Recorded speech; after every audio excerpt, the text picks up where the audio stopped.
Hello, hello. Hello. Welcome to the Real Football Fans of New Jersey. I am Caitlin. This is my fab of the host, Katie. We are so excited to be here with you tonight for episode 144. Almost at the big 150. As we say each week, the days start coming and they don't start coming. But guess what comes each week? A episode. Oh, it's Hot Dog City. Oh, we love Hot Dog City. Happy you're here. I love it. Great Love commentary, especially I think the hate on the Eagles he delivers sometimes. So keep it coming. But thank you so much for joining us for episode 144. We have our wine glasses. We hope that the microphone's covering your wine glass. We're barely even speaking into the microphone. We're just screaming at the computer right now. But again, thank you for joining us. As always, we give you the best insight into football, Housewives, everything, life, honestly, wine, every single week. So let's go ahead and get into it. So we polled you guys this week with 3 poll questions. Thank you so much for your engagement week after week. We had tons of votes across our platforms. So thank you so much. So we're going to start with the first one. What potential landing spot do you think would be better for Detroit Lions quarterback Matthew Stafford, the Indianapolis Colts or the San Francisco 49ers? So 56% of you went with the Indianapolis Colts. What did you do? I think we were split. I went with the Colts. I went with the Niners. So there you go. This was a very 50-50 one amongst our voters. I went with the Colts just because I don't necessarily know how much longer Matthew Stafford will play. Right. I don't really see like this huge decline where I think he has to like retire. But I almost look at how Rivers just went in for that one season for the Colts. I kind of feel like that's another scenario with Stafford, and maybe it wouldn't be one season, but I think this is a team that is a playoff team.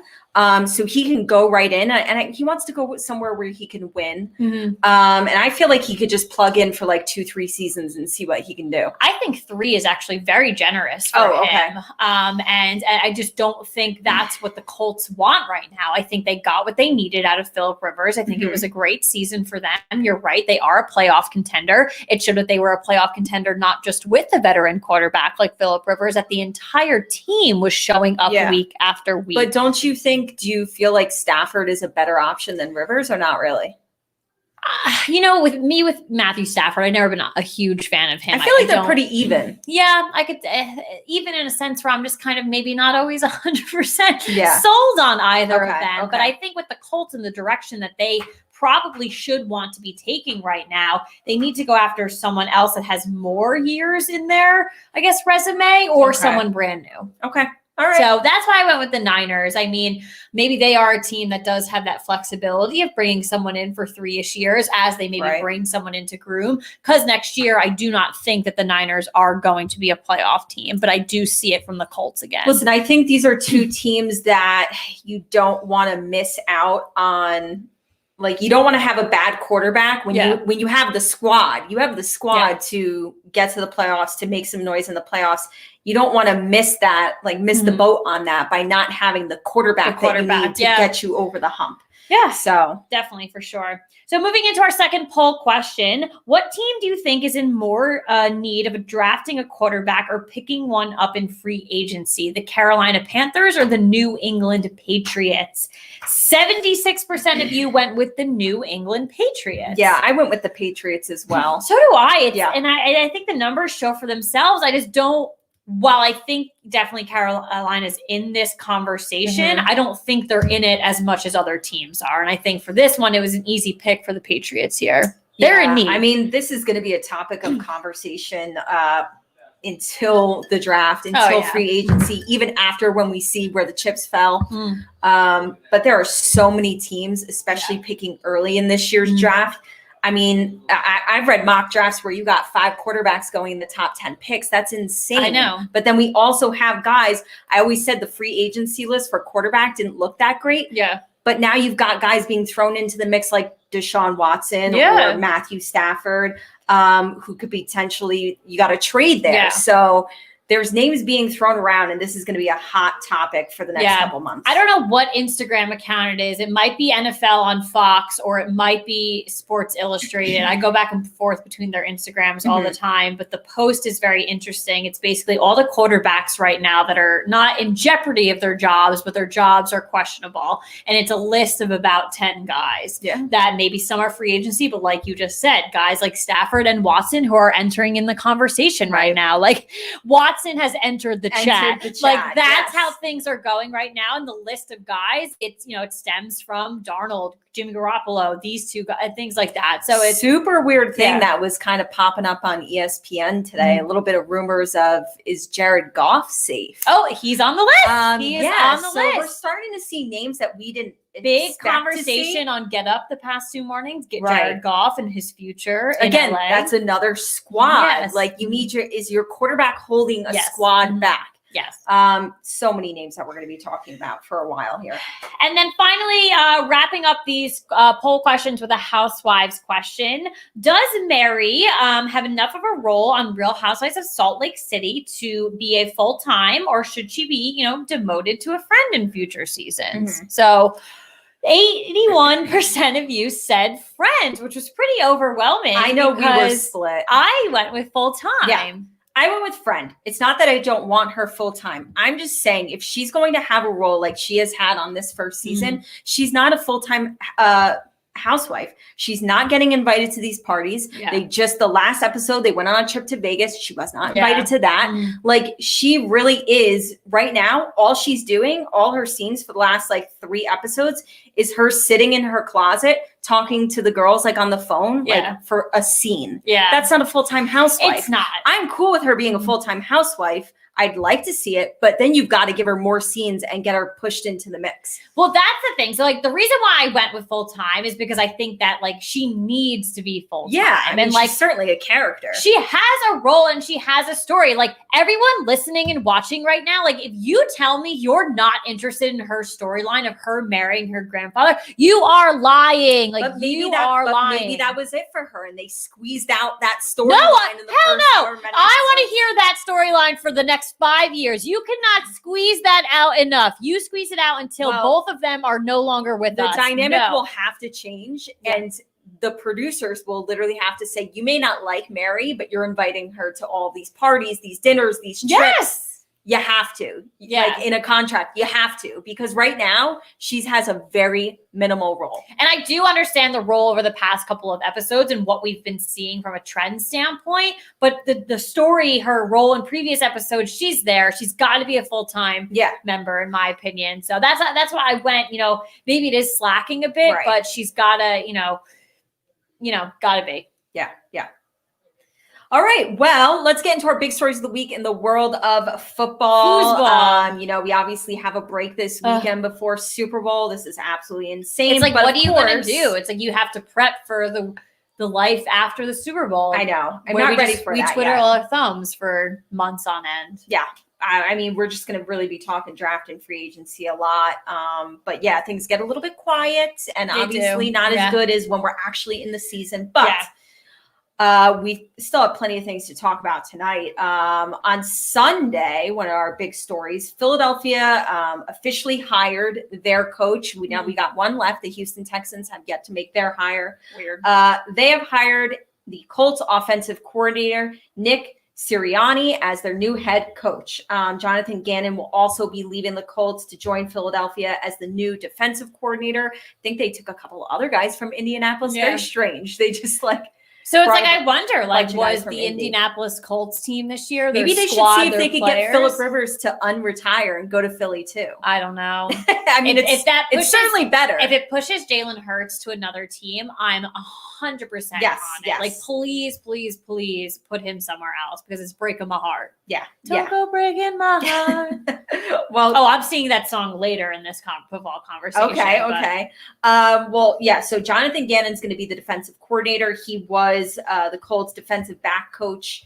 And then Sirianni was with Indianapolis for 3 seasons, 39 years old. That's 38, 39. That's the higher number.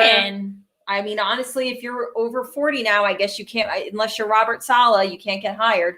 But he led them to finish as a top 10 offense this season, the Colts. That was big, obviously, working with Phillip Rivers and getting adjusted with that. But it did still feel like a really random hire to me. Yeah. Another one of those hires where I immediately had to Google his name and figure out who he was. Who are you? So again, I think I said with Joe Judge, I can't judge too harshly with the hires for the unknown guys that I don't really know. If I know somebody and I can form a legit opinion on them, that's fine. But this is another one where I'm like, all right, seems strange, but maybe it could pan out. I don't know. Makes me a little nervous, though, being a Giants fan. Like, you have a guy that led the Colts to be a top 10 offense, going to lead your team now. Maybe he will take over play calling. You have your defensive coordinator coming over. Again, a team that did well this entire season, going to a rival of ours. It's a little nerve-wracking, in my opinion. Also in the rumor mill, basically we all know that upper management with Philadelphia kind of wants to have control over things. That's where they clashed with Doug Peterson. And people are wondering, was this young guy who doesn't have this really like hot resume and everybody wanted him, did you hire him just so he could be your puppet and you can have full control? Yeah. I mean, you're not going to hire somebody, let's just say like last year when Ron Rivera was hired. No, because Ron Rivera wants to have a say. Did you hire somebody who like felt like you could kind of control him and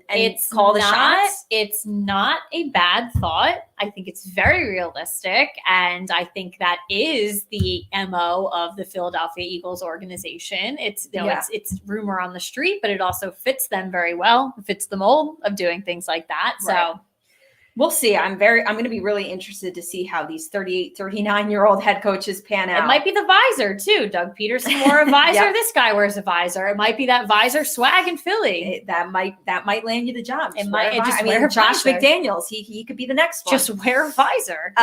But then on Saturday, this is going away from head coaching hires. This is going into what we were talking about with our poll questions. On Saturday, it was reported that Deshaun Watson told people his preferred trade destination is kind of surprising with the New York Jets. And like you want to be right. I know. But he backed up kind of his explanation or report sources did. Saying that he wants to go there specifically because of them hiring Saleh. Yeah. So that's huge. He actually wanted Houston to hire Saleh. Yeah.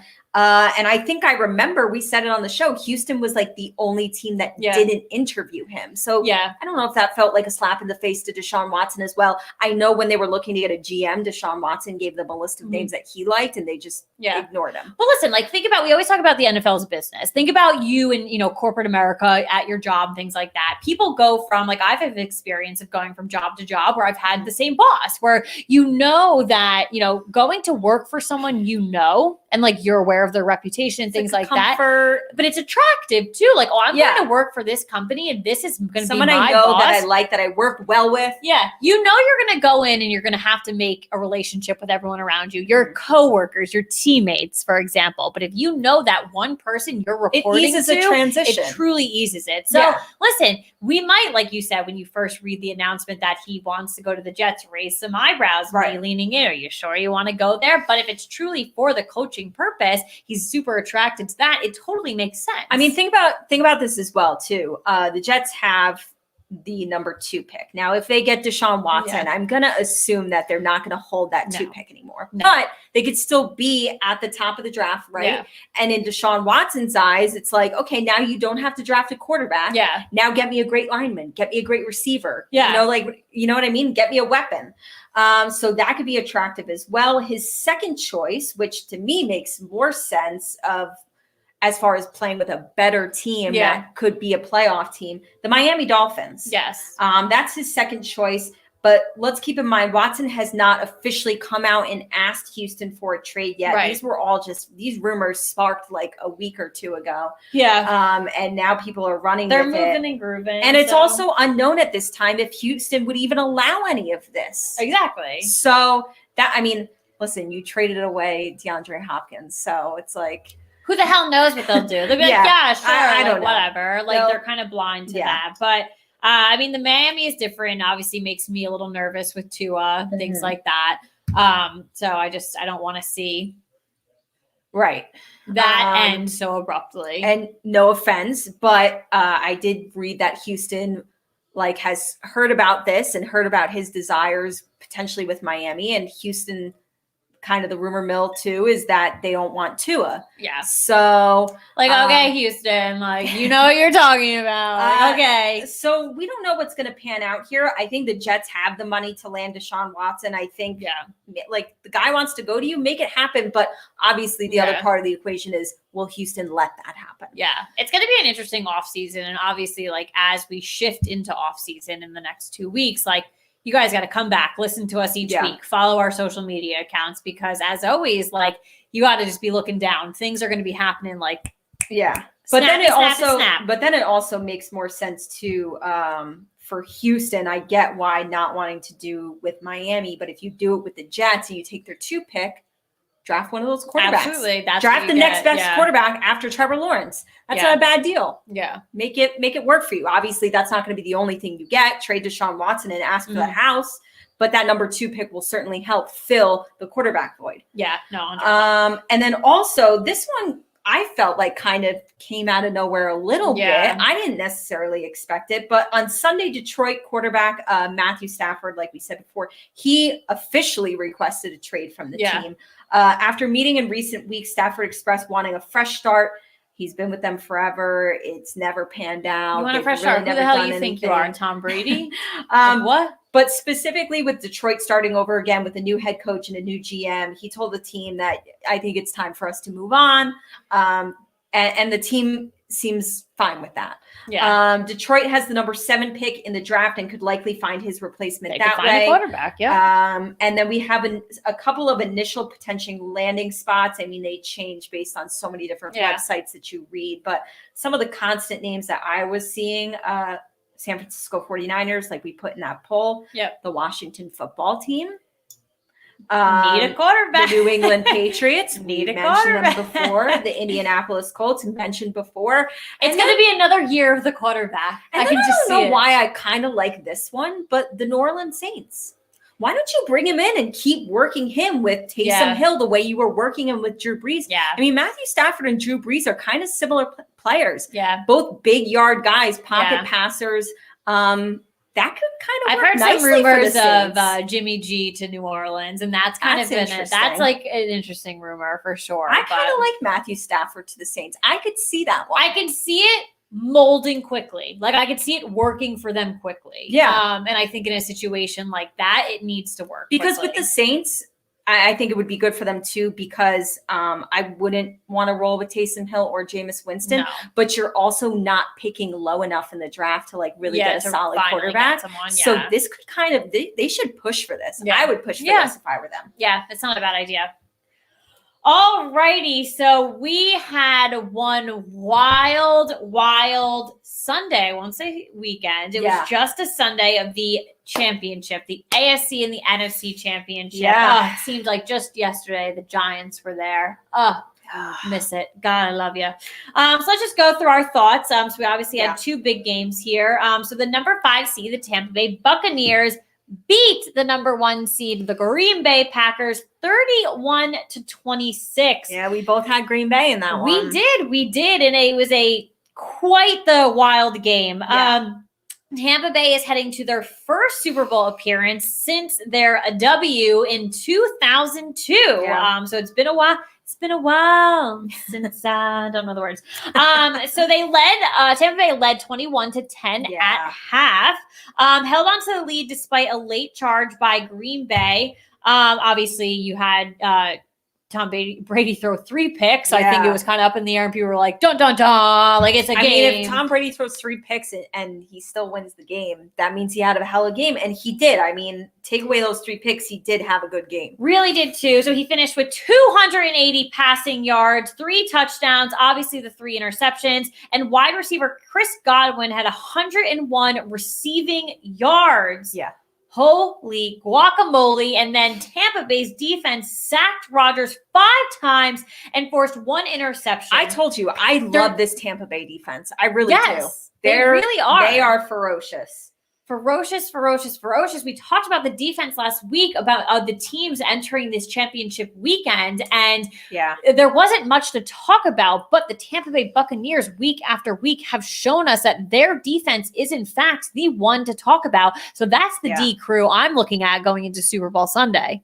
Yeah, I mean, they certainly have a better defense than the Kansas City absolutely. Chiefs, but we'll talk about them in a second because honestly, the Chiefs defense this weekend shocked me. Yeah. I thought they had a great game. Yeah, so. they definitely did for sure. But, just kind of like just thoughts on that first game. I mean, I thought one of the most interesting questions to come out of the weekend, it comes from another, podcast was, did Tom Brady win the game or did Aaron Rodgers lose the game? Like, I know that's I think it's a very crazy we had question. the really controversial thing at the end of the game that happened where Green Bay decided to on 4th and goal decided to kick a field goal. I think there was like 2 minutes or they had all their timeouts going into the 2-minute warning. I thought that was so bizarre because as I was watching it in real time in TV, there wasn't anything in my mind that didn't say this is 4-down territory. Yeah. So when they brought the kicker out, I was like, wait, what? What are they doing? Yeah. Why are they doing this? Because in my mind, it was just like,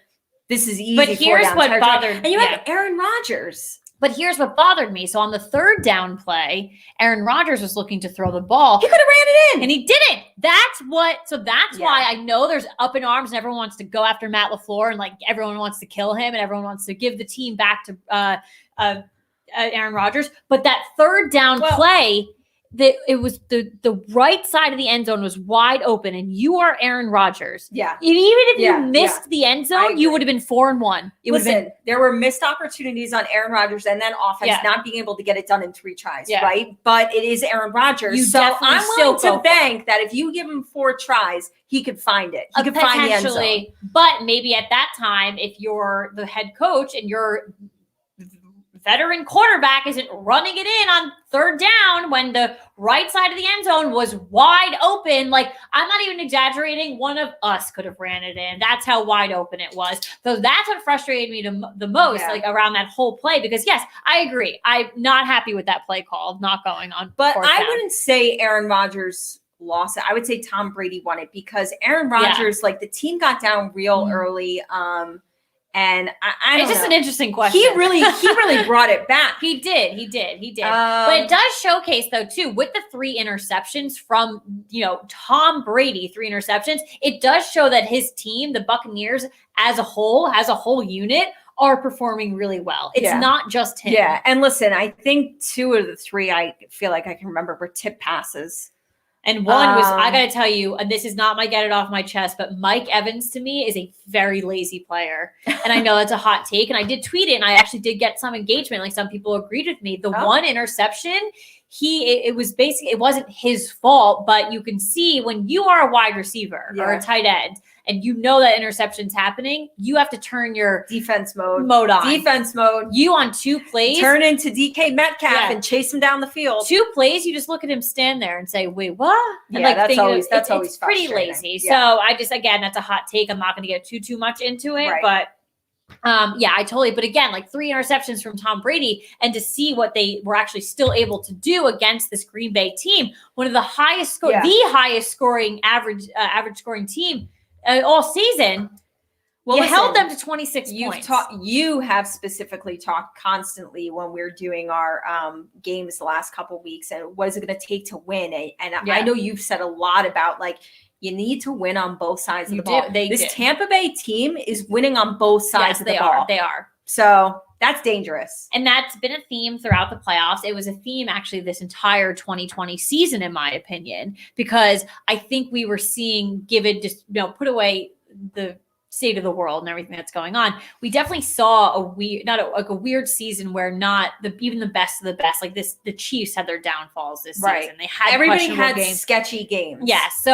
But we saw the times where teams really came out and they were big bang wins. It was because they won on both sides of the ball. Yeah. So definitely a trend. All right, let's go into the night game of Sunday. And this is where I wanted to bring back, don't go breaking my heart. The Bills keep breaking my heart. They do. I've been on the Bills bandwagon for a Yeah. couple years now, and they truly, truly broke my heart this Sunday. I picked them to win the Super Bowl. I truly, truly did think it was going to happen. There's no doubt that they should find themselves in this position again next year. This is a great team. Not even just win the Super. I thought they were going to make it, just at least make it. I honestly, after the first game and we both picked Green Bay and Green Bay didn't win, I was like, now Buffalo's going to go out and win. I was really like, so you were nervous you were going to go 0-2 when in fact I went 0-2 for the weekend. Yeah. But the number 1 seed, the Kansas City Chiefs, did beat the number 2 Buffalo Bills 38-24. And again, what another cray game. Mm-hmm. Kansas City led 21-12 at halftime and 31-15 after 3 quarters. Yeah, that's a big margin. Patrick Mahomes, though, finished with 325 passing yards. Concussions say what? Flawless game. And 3 touchdowns with 2 wide receivers go over 100-plus yards. That's Mr. Tyreek Hill there with 172. And then Travis Kelce, 118 and 2 touchdowns. Travis Kelce also had 13 catches, which was some kind of record for like a postseason game. Yeah. Like they went off. I mean, when the offense plays like this, I'm sorry, like you can't beat the Chiefs. Yeah. And I know that Tampa Bay has like all these weapons on offense too. And the fact that they have such a strong defense might be able to help them as long as Tampa Bay can hang with Kansas City offensively, which I think they can. Yeah. But this KC offense, they're scary. They really are. They really are. And honestly, we'll obviously talk about it more next week going into Super Bowl Sunday, like how we, but I do, like you had said before, I do got to give props to Kansas City's defense, but the Bills, I don't understand why they didn't run the ball more. You got it. And but it's not their strength. But they saw how the defense was shutting them down. You got to try new things. You got to try. I want to talk about that defense because I don't think anybody expected Josh Allen to be running for his life all game long, but he was. He was running for his life. If Josh Allen was not like, and he's not Lamar Jackson, but he's a mobile quarterback. If he was like an Eli Manning or a Peyton Manning where they're immobile, he would have been sacked like 20 times. Let's just say that. He would roll out and just run to the sideline, wait, and then throw it out of bounds. Against you, E. We love you. Yeah, no, I mean, but it's true. No, it really is. And he was just, I didn't expect it, but they were blitzing the crap out of him, and it was working. Yeah. And they shut down what I just said is their strength. I don't think they have like a phenomenal run game. It's not horrible, but it's not their strength. Yeah. So when you shut down Josh Allen in that passing game, but that's what I'm saying. That's a key to the win. But they did start running it a little bit. And I think that's where kind of some momentum was shifting. And then they went back to their old way of play. And it's just like, come on, like you have to, it's the AFC Championship. Like it's not, you got to throw away the rule book. You got to throw away. Yeah. I did expect it to be closer. I had a 30-27 final on this one. I thought this was going to be the closer game of the two. And, but and I know everybody was kind of rooting for Buffalo, really wanted to see them bring it home. Don't go break. They had such an amazing season. They really did. They were my most fun team to watch. They really were. Hands down. I'm really excited to see what they do next year. And listen, you got to prop it to their fans too. They showed up to the airport at 3 a.m. They deserve to have this magical run. And I love it. I love that their fan base was still there cheering them on, no matter whatever. A lot of fan bases would be like, "Go F yourself. We hate you. This is a fun fan base. It's a fun team, and I'm looking forward to the future from them. Yeah, I think it's gonna be bright, and I think it's gonna continue to be fun. Yeah. So I can't wait to keep watching them. Samesies. All right, well, we will get back to football later with our game, but let's get into our big stories of the week in the world of Housewives, always giving you the latest on all the relationship drama. Tea, giving you the tea. Woo! We're drinking wine, but it's the tea. Yes. The tea hour. Well, tonight we are talking about a Housewives marriage that is ending for the second time. We are talking about Real Housewives of Atlanta. Kenya Moore and Mark Daly, they are officially splitting again. The Real Housewives of Atlanta star and her husband are separating after attempting to reconcile their marriage. Kenya has been very vocal about her marriage struggles in season 13. And although she has yet to make an announcement, Mark did confirm the split on Saturday. I have a quote from him. He said, after recently attending mediation, Kenya and I have agreed to end our marriage. I will always have great care for her and look forward to amicably continuing to co-parent our daughter, Brooklyn, with an abundance of love and wisdom. So that is Mark confirming that this is happening. The two initially split in September 2019 after just 2 years of marriage. They tried to reconcile. Mark also filed for divorce in mid-December, but Kenya came out and said that he withdrew it less than 24 hours later, and that they were fighting for their marriage. They wanted to attend counseling. I don't know if they actually did. There's a pretty big storyline on, the one season when they did actually split up. And then, again, like more speculations. Obviously, when the baby was born, that was a huge, huge storyline on Atlanta that season because, we did. So, they share a 2-year-old daughter, Brooklyn. Hopefully they can just, like he said, amicably, co-parent and do what needs to be done. But yeah, it doesn't go for a lack of effort for trying to make it work, I guess. I know it's like a short amount of time, but it does feel as though they really did try to fight for it. And sometimes it's harder to probably with these things like in the spotlight because maybe it's more frowned upon, like, oh, like they're splitting up again, like roll your eyes, as opposed to maybe a couple behind the scenes where you might take some time, but then like, you're working on your marriage. And it's like people like that. And you get applauded for that you're working, you're trying on things, and then maybe it doesn't work. And you ultimately end to split up. But that's not in the spotlight. The world isn't seeing it. This ties in, but it's also so random. I ran out of the house today to run an errand and I didn't wear my wedding rings. And I was like, if I was famous, they would totally read into this shit. But really, sometimes you just run out the door and I have that thought so many times. I'm like, ooh, if I was a celeb, they would totally think this was something going on right now. And I always think about that and how funny that is. We saw Katie Gagliardi today without her wedding bands on. What does it mean? Sometimes you just run your errands and you run out in your pajamas. What does it mean? No ring, no makeup. Leave me alone, okay? She wasn't wearing any makeup and wearing pajamas too. Is her life in shambles? She's in shambles. Oh my God, then my life is her life going downhill? But I just find that funny. But yeah, so being in the spotlight, I feel like that always adds tension. And then I think wanting to fight for it and everything like maybe that. Maybe the pressure too to work on it. Maybe they should have split. I think you have a 2-year-old daughter. I think that also adds an immense amount of pressure of really wanting to make it work. Man, she's only 2. We really want to divorce. We want to be a family. We want to make this work. Yeah. I think that probably was the hardest part in deciding to finally just pull the plug on it. But I get it. Listen, hopefully they just are happier people for it. And sometimes you just need to move on and hopefully live better lives. But it's going to be a storyline. We're definitely going to hear more about it. Yep. And hopefully it's just all namaste, all nice and peaceful. Namaste. Get the wine. Namaste. All right. So not really a story, but we are revisiting one of our favorite Twitter accounts. If you are watching on Twitter right now or listening, whatever, go follow them at All Celeb Polls.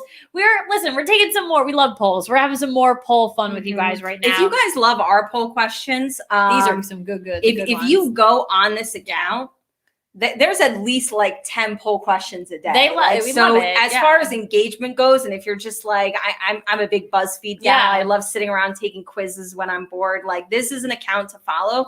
Because they're always posting. So again, it's at All Celeb Polls. So we're going. We took a look at a couple of the polls over the past couple of days, and how everyone's thinking about these ladies, these franchises. So we're just going to go over a couple with you, give our thoughts on that, what the results were. But again, these were real good. Yeah. So the first one, hottest current house husband, or partner, Mauricio Umansky, Joe Gorga, Juan Dixon, or Ralph Pittman. So it was a pretty close race here, but do you want to say our first? Okay, sure. And I think you and I did the same one. I think we've talked about this before. Mauricio's a really good looking guy. So hot. He is literally the hottest house husband that in all time, I think. He goes down in history as the hottest house husband. like hands down. Yeah. Not even just like he's hot looks wise. I love his personality. I love him and Kyle. They're like so in love. Yeah. And I'm like, I want to, like, can I join your personality relationship? is obviously a huge factor into this. But he's so great. I follow him on Instagram. He's so hot. Yeah. That was my vote as well. It was a close race between their Twitter followers. So 36% did go with Mauricio, but he was then the winner. Close up, 31% Juan Dixon. So very close up there. Joe Gorga not getting love.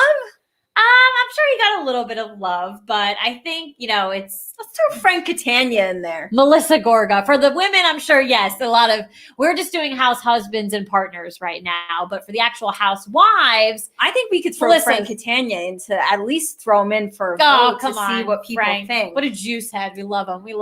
I mean, I'm not like attracted to him like that, but he's such a cutie. He is. All right, so number 2. So far, who's more deserving of a second season? And we have a lot of rookies. We do. Lisa Barlow, Meredith Marks, Drew Sidora, or LaToya Ali. I went with Meredith Marks. And to be honest, I didn't know if my feelings were the same as everybody else. But if you look at engagement online on social media, people are loving Meredith. People are loving her. And she also engages with the fans. Literally. That's the easiest way to win everybody over. She didn't engage with the poll that we put her in. I'm very upset about that. But it was about her relationships. I think she was being quiet because they did announce 2 days later that they were getting back together. Right. So, but all the Bravo accounts that we follow, she's always saying thank you to them, voting in their polls. So Meredith, like us. Yeah, I love her. That's my vote. I've got a mini girl crush on her. I totally love she's Meredith. Not even my favorite, but she's just she's really, she hasn't done anything yet. Yeah. And listen, I feel like no matter who you love in the Housewives franchise, your favorite will still have a moment where you're like, ooh, I didn't like how you were just then.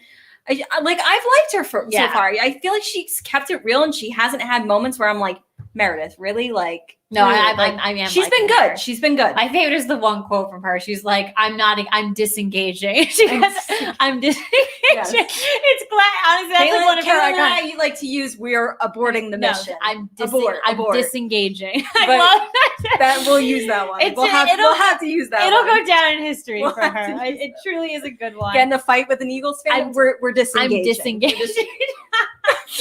It's so good. So, love it. But 43% of you did go with Meredith as well. So we are all thinking the same thing. People really like her. Yeah, they really, really do.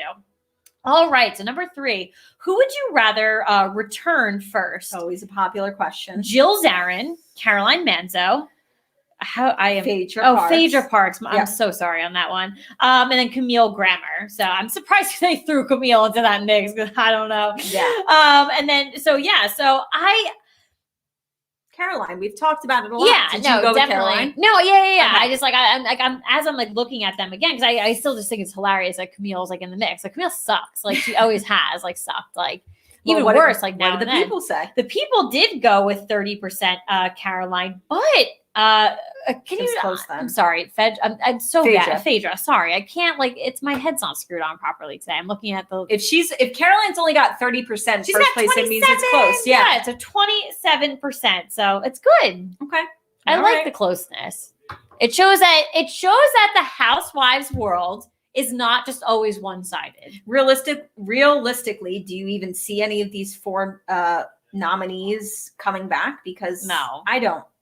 No, Jill might do a cameo. Sometimes we gotta just live in a fantasy world. Yeah, but Jill will pop in, and I think Camille will pop in again, but not full time. Who is the biggest breath of fresh air? Kind of more rookie-ish type people. Leah McSweeney, Garcelle Buvas. Sorry, I don't know how to say Sutton Strack or Heather Gay. You're gonna be shocked that I didn't pick Leah. Yeah, but this question was kind of difficult because I really looked at how it was worded. I went with Heather Gay. Yeah, and she's the breath of fresh air because she's on a brand new franchise. Yeah. It's a brand new look.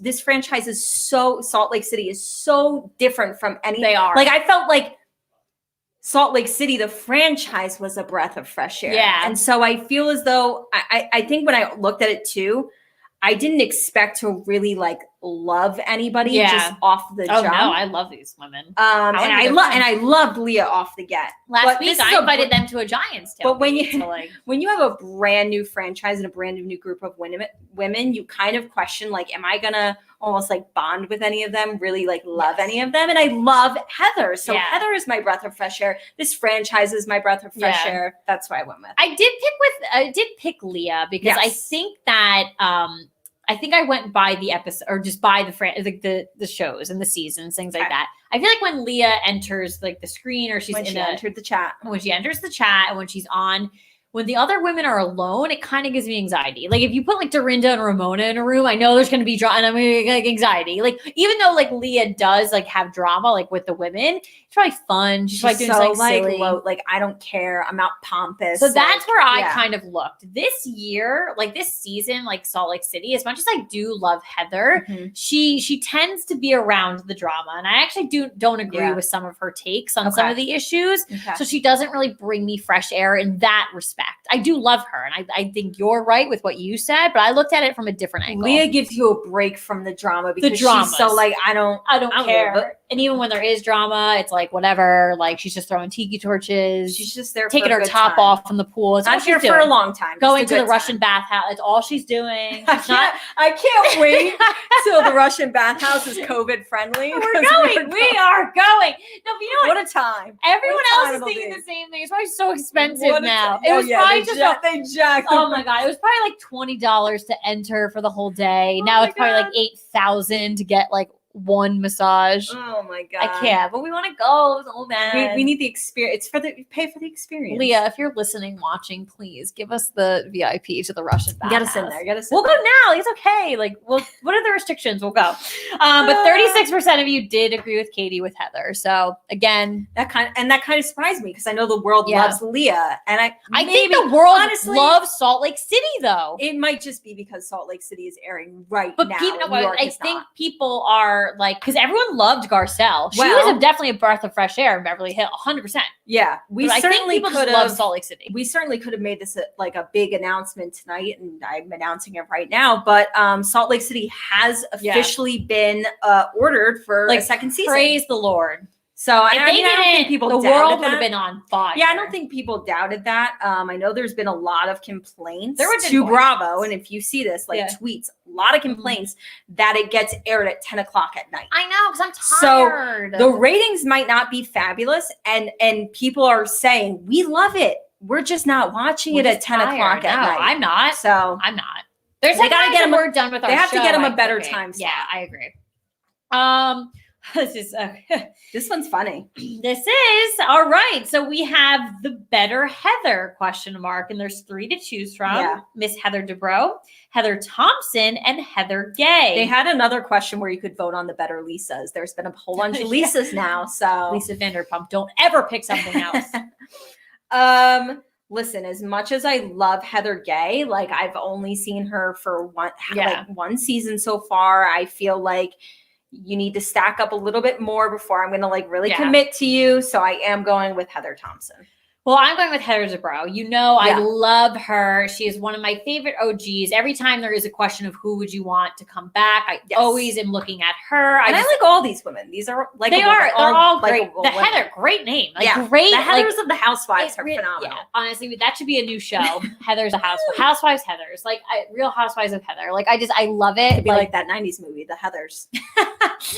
They should remake it. And all the Heathers. But I really love Heather Dubrow. I've always loved her, love her style, love her work ethic, love her just, prim and properness and she's the original one who doesn't take BS from people. And just, I love her so much. Do obviously love the other Heathers, but hey, it was a close one here. It was a tie between which is crazy. 2 of the women, and you guys, it was 42% between Dubrow and Gay. People are really loving Heather Gay. I guess honestly. So. I think she's just the life of the party. Everyone loves that. Yeah. She makes me laugh. She does.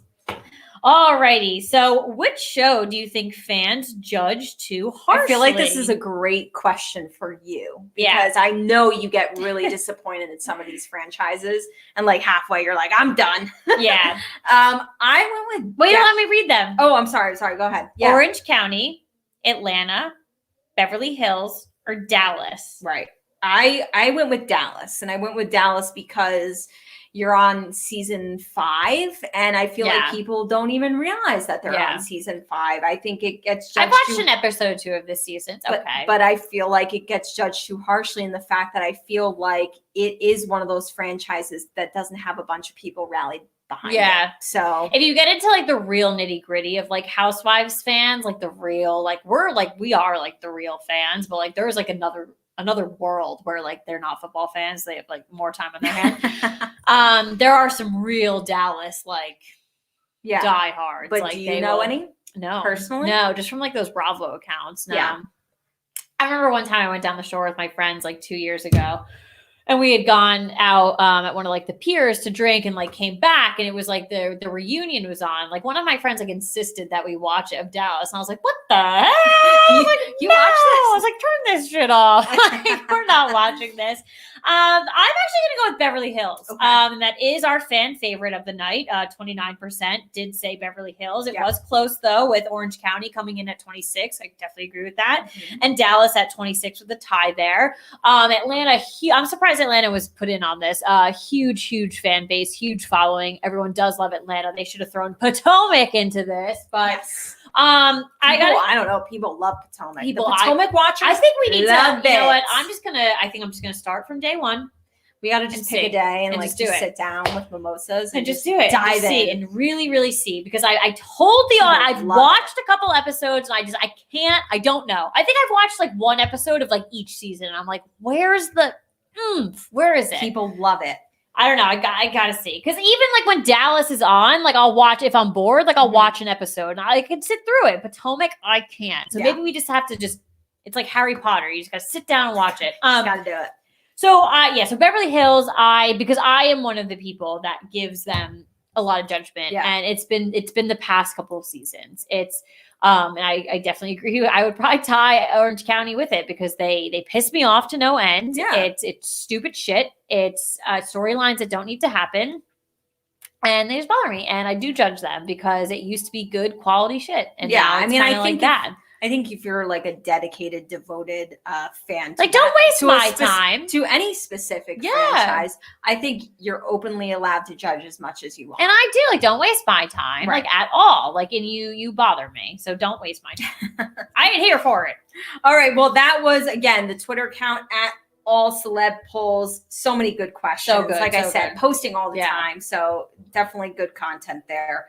But let's get into our game of the night. We did make this one football related. We are bringing back a classic game that we love. Haven't played it in a hot minute. It's called Sip Yo Drink and Fill in Your Blank. Fill in the blank.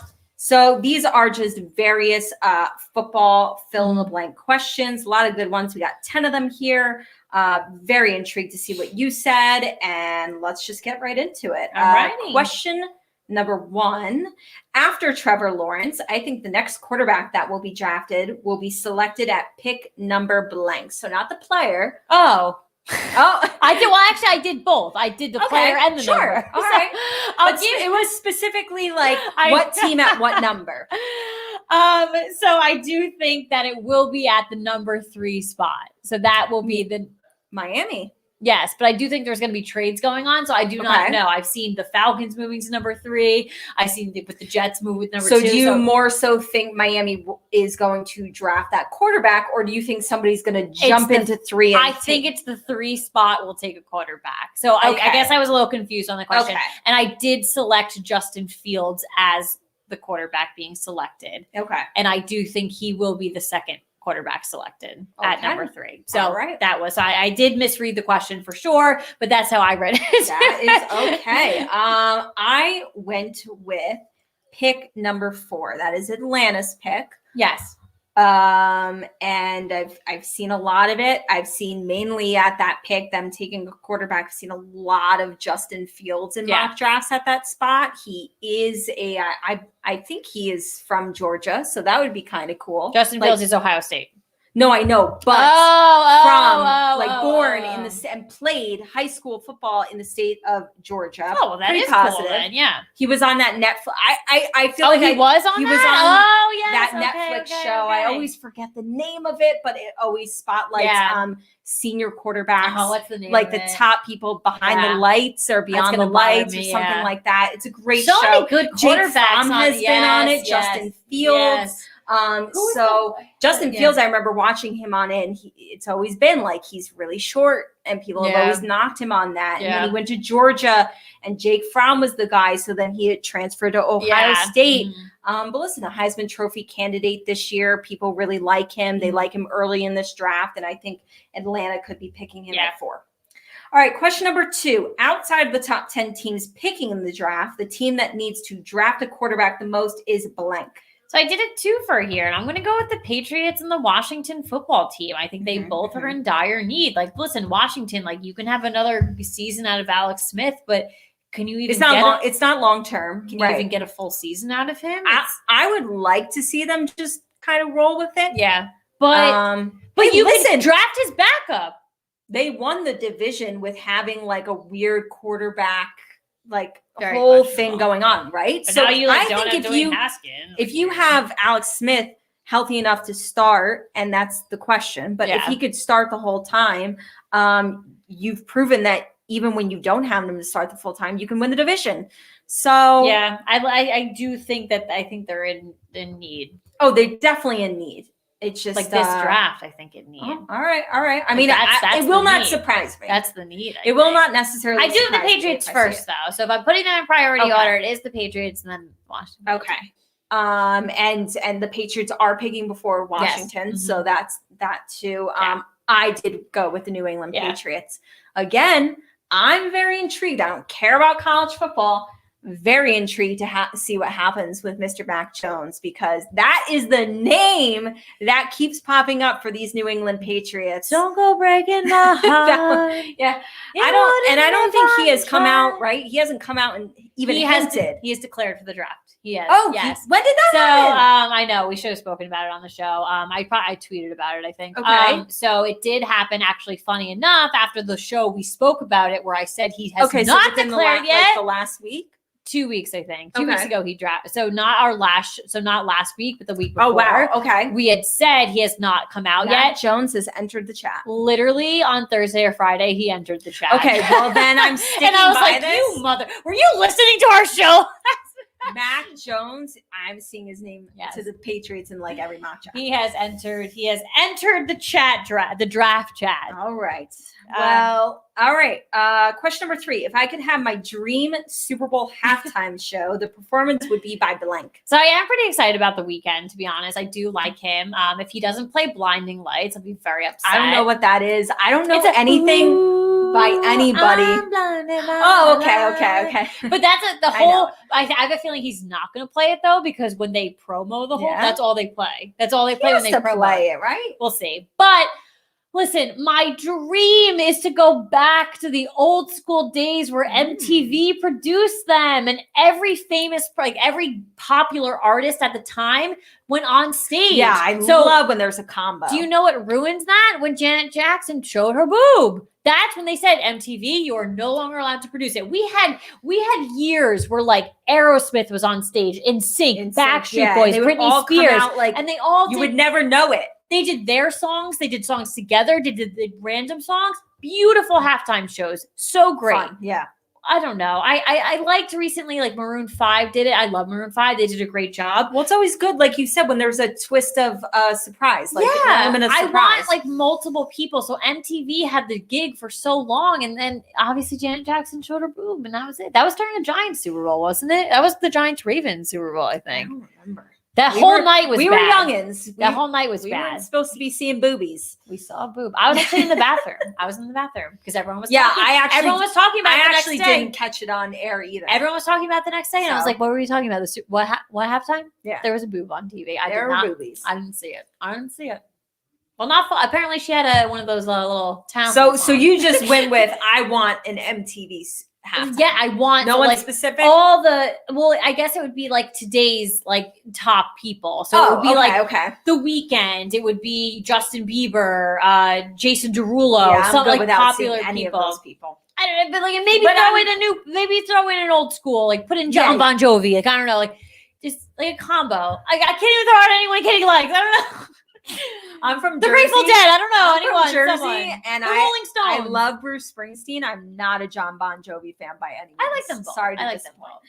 I went with somebody who will never get this. That's why they call it a dream halftime performance. I went with Blink-182. Oh, that's good. It's my favorite of all time. Oh, that's good. And I almost did a combo of Blink and Red Hot Chili Peppers, but the Red Hot Chili Peppers have done the Super Bowl before, which was great. That was a couple of years ago. I think it's still come back then with Blink-182. I think that would be a phenomenal combo. Let's call this. Yeah, let's call the NFL and get that going. I like that. Throw in a little Alanis. Oh, that might kill it. I'm surprised you didn't pick Alanis. I know. I wanted Alanis more. You will lose all of the NFL fans. It would be great. Chatty little pill. Do it up. All right. Question number 4. The best team that didn't make the playoffs this year was the blank. So I did go analyze every single team, looked at everything like that. And it kind of kills me to say because we asked many a times, are they the real deal? Are they not? I'm going to go with the Arizona Cardinals just based on record, what they were able to produce. And so I think out of everyone that didn't make it, that's the team that stood out to me the most. They were super on par with the Rams who did make it. So I feel like, you could have argued that those could have been interchangeable. And they were definitely one of the top teams. They competed in that division all season. Yeah.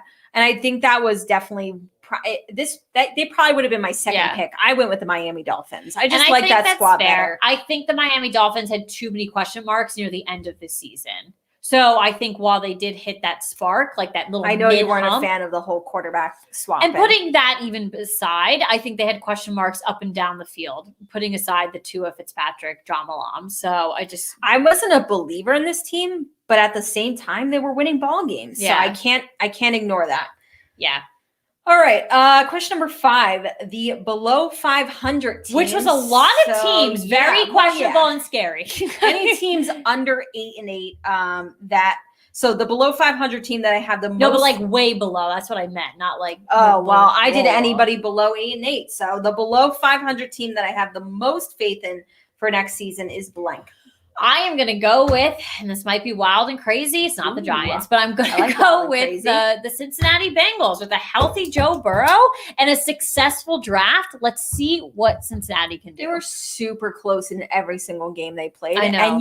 And they didn't get a lot of wins. So they are getting a low draft pick. I don't dislike that. I don't dislike that answer. And the Giants. All right. I have a twofer. It is not Cincinnati, but I do like that pick. Team that I really like, and I really have faith in that quarterback and that squad. And I think they're just better than what their record produced, and I'm expecting it to get better in that quarterback's sophomore season, the Los Angeles Chargers. Yep, it was on my radar for this one. I definitely looked into it and made it a consideration. And I think it's easy to say a team that only performed poorly because they had the injury bug worse than any other team in the league this year, the San Francisco 49ers. Yeah. They were in the Super Bowl the year before. They lost everybody. Better things, do I think, next year? Playoff team? I'm not sold. Because they play in a really hard that's what I'm saying. They play in the best division. Absolutely. And I'm not, but to be honest with you, you can argue that any of the teams below 500 won't be playoff. None of them will be playoff teams. But the only reason San Fran had that poor record this year coming off that Super Bowl appearance is because all their key guys got hurt. Yeah. So you have to acknowledge that. All right, question number 6. The offensive player that impressed me the most in the playoffs was blank. So I know this might be a typical answer, but it is technically a twofer because it brings us into Super Bowl weekend. I am just beyond impressed with the play from both Tom Brady and Patrick Mahomes. I think this is a matchup of the century. You look at, adversities both of these quarterbacks had faced throughout the playoffs, and even going into the playoffs, Tom Brady made multiple mistakes from a quarterback perspective. In his last game, throwing 3 interceptions. Listen, that wasn't a random thing that had happened throughout the season. He was throwing. People were like, Tom Brady's throwing more picks than we've ever seen before. But I think he's taking a lot of chances with his new team. But also, like I said, like his team rallied around him last week, and it really shows his true leadership that, he's been showing year after year. Also, again, taking a team that hasn't been to the Super Bowl since 2002, wrapping them around his finger, and let's go. Is that not the most incredible thing to just think about, the fact that, like, and I actually said, this is funny, you'll laugh at this. I said this while watching that game this past weekend. I said, if you're Jameis Winston, you have to sit and watch this and realize that the only reason this team didn't go to the Super Bowl is because you were the problem. Because this is a squad, and they didn't change too much, right? Same offense, same defense, especially on offense. You had all those freaking weapons. Minus Gronkowski, okay, fine. Minus Leonard Fournette, who people won't even argue is necessarily a top running back anymore, so you can't argue that.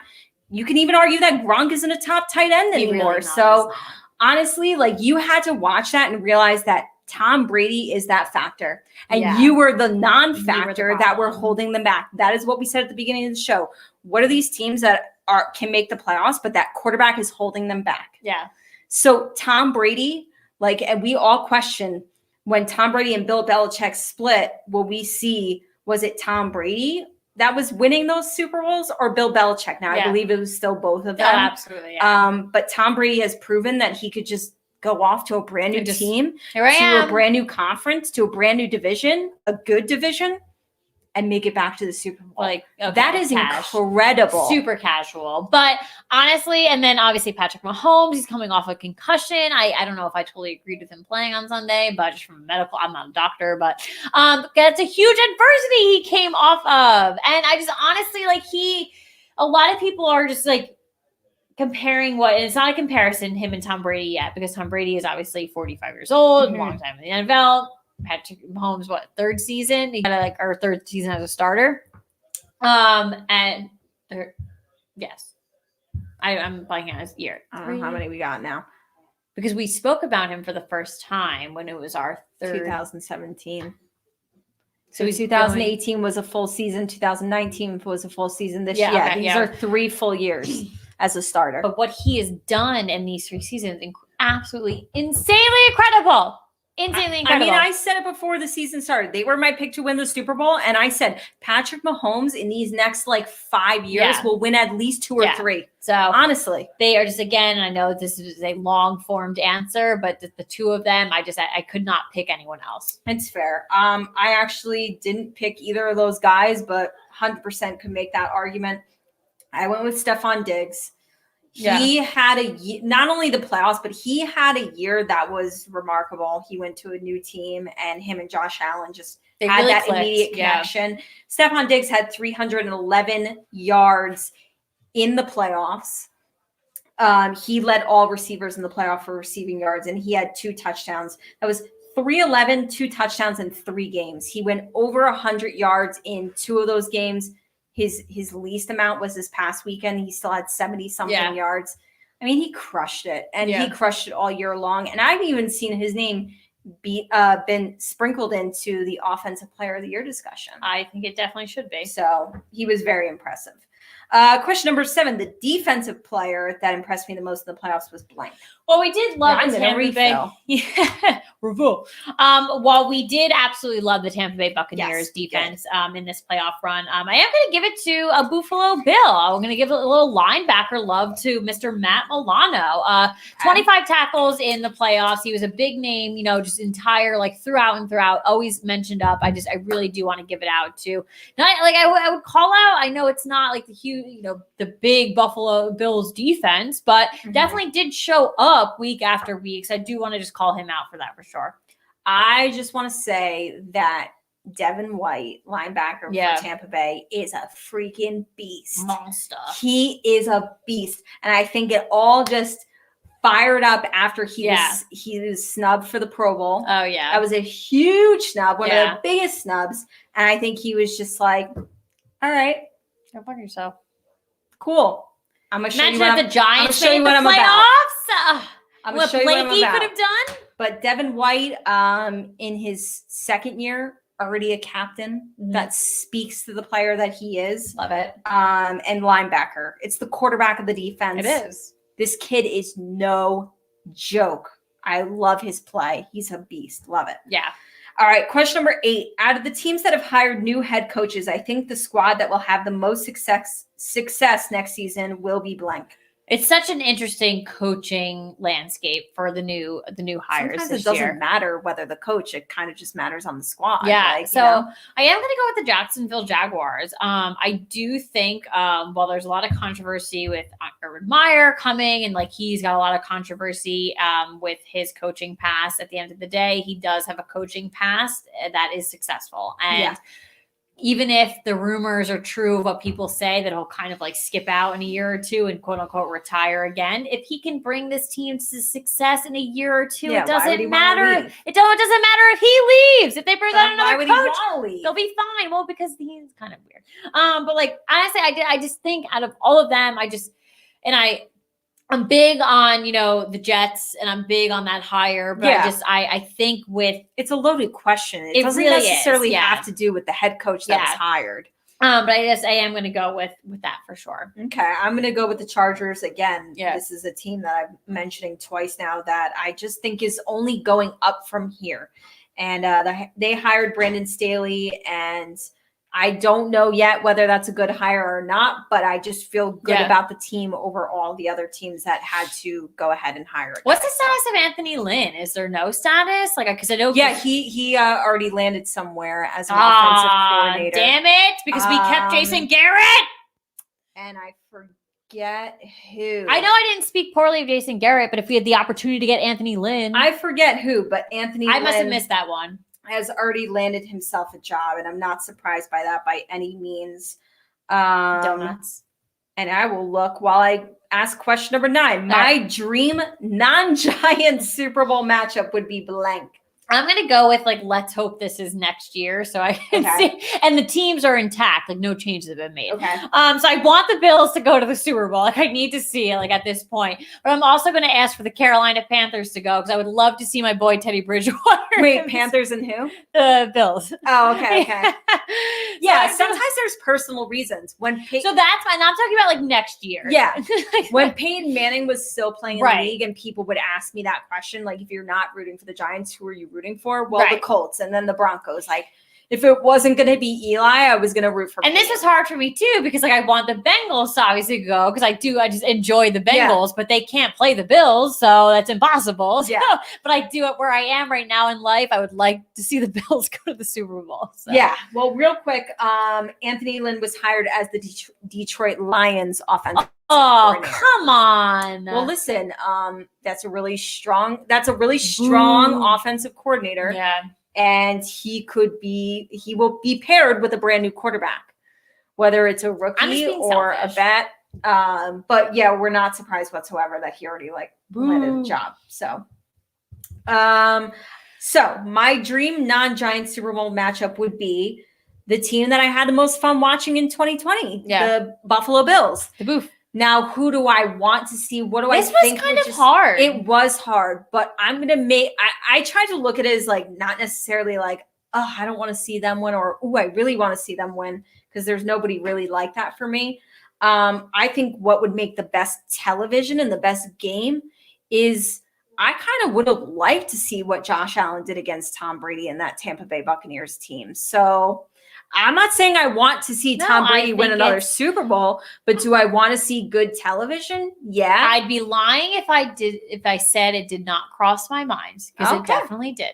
I think it would be, I would have been really intrigued. Yes. So, all right. And the last question, speaking of Mr. Tom Brady, Tom Brady, and I feel like we've had this question before on this show, but Tom Brady will play for blank more seasons. It's so crazy for me to say this, but after watching this season, I'm going to go with 3 more seasons. I don't know how crazy. or why, but I think it is crazy. He's going to be 48. No, he's 43 right now. Oh, I thought he was 45. No, he's 43 right now. He's going to be 46. Yeah, I mean, no, that's crazy for sure. I thought he was 45. But no. I think that's why I said made sure like to 5 check. years. I was like, no, he can't be 50, Caitlin. There was points in time where I was like, this guy's going to play till 50. But I went with 2 more seasons. Brady. I don't think that 3rd season for me is going to be like a full or a great one. Okay. Maybe that's my disclaimer. So like 2 good ones, but like there will be a 3rd. To tell you the truth, I don't think he's going to end his career on a low note. I think it would be a Super Bowl or playoffs at least. Yeah. And go off on that note. I don't ever see a decline for Brady. 2 more seasons. He has always said that and if you read articles and they ask him this question, his answer never changes. Yeah. He always says that he wants to play into his mid-40s. Okay, so he's 43 right now. So is that mid-40s? No, but mid-40s is technically 45. So 45. I'm saying 2 more years. Yeah. He's 43 right now. He did sign a 2-year deal with Tampa Bay. So that was this year and 1 more year. But I think he would play another year after that. And I know a lot of people are going to say, well, if he wins the Super Bowl, will he ride off into the sunset now? I don't think so. No. He's got a squad. I think he would keep He's playing. not. That's not his attitude. I think he would keep playing because he will know he could do I didn't decline. I think a lot of these guys, I know Peyton Manning's whole thing was like, I don't really want to retire until I feel like I can't play the way I play. You know what I mean? And a lot of guys feel that way. Or they were looking for that certain thing. Like Tom Brady hasn't shown anything. Yeah, he threw a couple more picks than we were used to this year. He was also playing a brand new offense. Yeah. So I'm giving it 2 more seasons. You're giving it 3. I don't find that crazy whatsoever. It could be longer. Who the hell knows? He's not slowing down. He is the GOAT, and you can't argue it. For sure. Alrighty, that was definitely a fun game. So we filled in the blanks list. So what did I go with? But let's get into that time of the night where it's get it off our chest. Positive, negative football, Housewives, wine, life, anything, honestly, you really want to talk about. So why don't you go ahead and get us started? Yeah. I might piggyback off of you. I know you can piggyback. I know you can. I want to talk about Eli Manning. Oh, my God. Let's talk about it for the next hour. It's been a hot minute since we've talked about our boy on this show. Because that's it. We create a podcast about Eli Manning. If you guys want one, please tell us, vote, let us know. We will create a brand new podcast with Eli. That's fine. Eli. But he's been in the news a little bit lately, and I know he was certainly quiet in the beginning of his retirement, and that was fine, understandable. He was going to lacrosse practice for his girl. We get it. Just being a dad. Just being a dad. Being a dad. Mainly a girl dad. A dad of 3 girls and 1 boy. Love him. And our future. Eli was like, and people have questioned, is he going to go into television? And same with Peyton, because they're both so like great, like they can do TV. If that's what they want to do, if they want their personalities, they're good for it. Look at Cooper. He does more than that. Yeah, but Eli came out immediately when he retired and said, like, I have no interest in coaching, none of that whatsoever. And so you're kind of like, cool. I honestly thought during this season, I was like, Eli's just going to be a dad, and he's I thought he's going to work on his charities. He's huge about very his charities. Charitable, yeah. He's going to work on his charities, and he's going to be a dad, and that's it. Like a dad. And that's what I thought. And that's what I really thought. And now in this last week or so, it has really come out, like, very much so, even in the last 48 hours, has come out that Eli has spoken with management with the Giants, has visited with them in the last 48 hours. Mr. John Mara himself. In the last 48 hours. And has expressed wanting to come back to the team in some capacity. Again, I think he stands by his comment of, I don't want to coach. And they have said that they're going to carve out some kind of role for him. Just like, honestly, my heart, like, I'm getting emotional about it. Like, can he be on the sidelines? Can we zoom in on him? I love it. People are really just thinking, and I don't know what your official title would be, but people are really thinking of him mainly as, like, not a coach, but a mentor. Yeah. Mm-hmm. And the other thing about Get It Off My Chest that I wanted to bring up that I love is when I also read about this stuff a couple days before, I read about the fact that he had just like in the last week or so gone out to lunch with Daniel Jones just to like catch up and just to like ask. I know, right? Where did you guys and to go? ask like, imagine seeing both of them at lunch. I'd be like, I would be deceased. someone like I on would the be deceased. call I I should be deceased. tell me. But he went out to lunch with Daniel Jones, and it's actually not the first time they have done so, and not the first time that they definitely communicated throughout the season. Eli was quoted in saying, like, I didn't want to ever step on toes or whatever. I always wanted to make sure that, like, he just knew that if he wanted to reach out to me, he could. And it seems as though Daniel Jones has reached out to him. They have very much so formed a relationship. We got to get a group chat going. We got to get, oh my God, all four of us. But he's very much so like there for Daniel Jones. I honestly, and Daniel Jones is very much so. I mean, we have been so like, we get really angry on this show. We had kind of attack quarterbacks.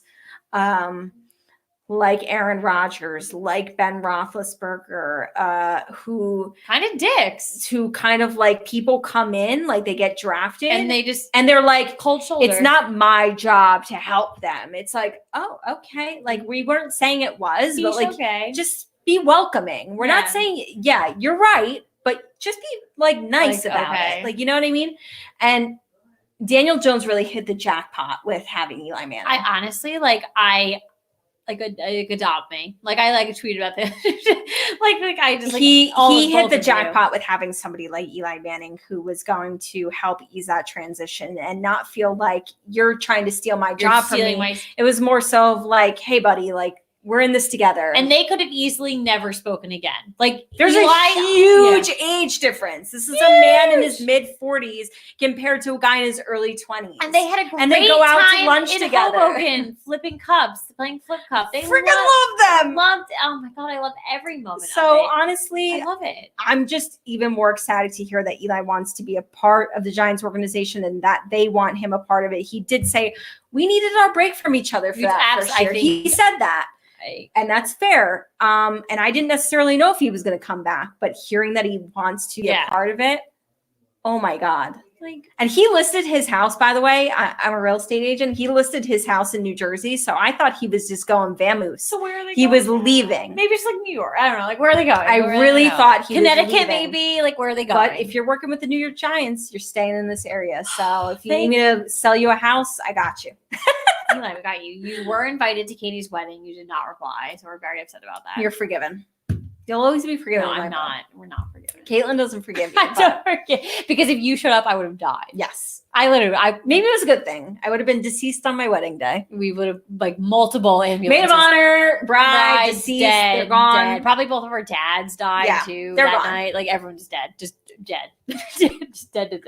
But I love this. Multiple and I know you love it. I know I do too. Honestly, I'm gonna end it on that note because I truly don't want to end on a poor note. I think it's so happy, so ecstatic. You love to see the good news, especially when it comes to Eli. If you do not follow him on Twitter, he has been, oh my God, he's a gem, killing the game at Eli Manning. Obviously, he's verified. Listen, you might want to frame Tom Brady as the GOAT of quarterback football. Eli Manning is the GOAT of Twitter. He doesn't miss. He is hilarious. Yeah. I don't know if someone's tweeting for him or no, he's doing I don't himself, think so. But he's now on like a Frank's Red Hot commercial. It's hilarious. I can't. He's living up to everything I ever wanted to him from Twitter. And I tweeted him all the time. He never answers me, but it's okay. One day I think he will. And if I will frame that tweet if he answers me or if he likes it. I don't care. Yes. But we do love him. But thank you guys so much for joining us. You are doing the closing, actually. I just totally stepped on your toes because you did. We're good. You wrap us up here. Let us go. Get us home. This week, do not miss Real Housewives of Orange County on tonight at 9:00. Real Housewives of Salt Lake City. We were getting towards the end, people. I told you it was only 13 episodes and then reunion. Orange County is the reunion, by the way. So it's the final episode of the reunion. Okay. It's been juicy. Salt Lake City on tonight at 10:00. Yeah. Real Housewives of Atlanta on Sunday at 8, and Real Housewives of Dallas on Tuesday at 9. We got a lot, and like Jersey's coming back. We got a lot of stuff in the mix right now. A lot of Housewives happening. Now, football. I know that we don't have games this weekend. We don't have Super Bowl yet. But we did tell you about how the Pro Bowl format was going to be different, COVID friendly. ESPN and ABC will air a Pro Bowl celebration on Sunday at 3 p.m. I don't know what that involves, what it looks like, what's included. But the virtual Madden Pro Bowl will be streamed on the EA Madden NFL Twitch channel and the NFL's YouTube, Twitter, and Facebook pages at 5 p.m. That is on Sunday. And the NFL Network will broadcast the game at 8 p.m. Now, Deshaun Watson, Derrick Henry, ESPN analyst Keyshawn Johnson, and Snoop Dogg will represent the AFC in playing in this Madden little Pro Bowl game. And Kyler Murray, Jamal Adams, Marshawn Lynch, and NASCAR driver Bubba Wallace will play as the NFC. Each individual will play 1 5-minute quarter. I know that this is not what we all hope for, but it is what it is. It is what it is, and massive freaking props to the NFL for completing an entire season. It's like, listen, we have to get we to can't the Super say Bowl, enough. But we have a good week, cushion to the Super Bowl. So hopefully everyone's staying safe. The teams are being smart.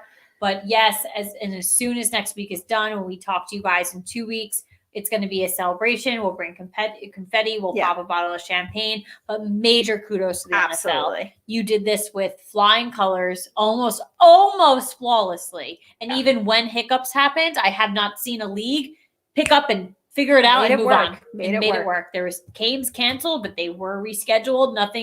No league has done that. Yep. And we weren't in a bubble. So don't even bring up the NBA because we were not in a bubble. So, but major props to that. We will talk about that. Thank you so much for joining us tonight. If you're listening to the podcast, as always, listen and subscribe. Cheers. We'll catch you next